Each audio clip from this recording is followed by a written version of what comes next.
a huge racial gap. 6 out of 10 voters, according to the latest, white voters voting for Governor Romney. About 8 out of 10 minorities voting for President Obama. Well, and not only that, but there was an Associated Press poll that came out this weekend that showed that actually the majority of Americans still admit, now this is a computer online poll, so people, I guess are more honest than they are in a telephone poll, still admit racial bias. Now, that we elected a black president, so we didn't expect it all to go away. But theoretically, in a very tight race, if that affects 5% of the vote, which is what the assumption is, that could affect the outcome as well. Just pure animus. I don't think most people like to think that way, like to think that that's where America is. But I don't think you can ignore, it would be naive to ignore that as a factor. If Virginia and Florida go back to the Republicans, it's the Confederacy entirely.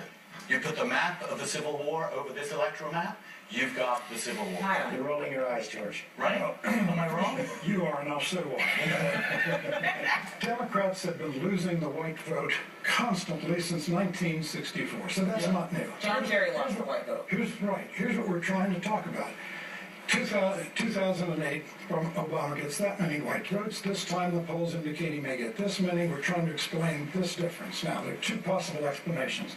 A lot of white people who voted for Obama in 2008 watched him govern for 4 years and said, not so good, let's try someone else. The alternative, the Confederacy hypothesis is, those people somehow, for some reason, in the last 4 years became racist. No, that's not my argument at all, George. Sounds like it. Please, no. I'm just pointing out the fact that the white people who changed their minds happen to be in Virginia and Florida. And if you actually look at the map, they were the only two states.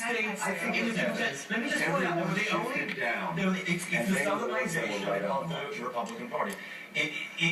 They were the only two states in 2008 that violated the Confederacy rule. Made an empirical statement that is checkable and false, which is that the people moving away, the white people moving away, are in those two states. Which Confederate state is for Obama right now?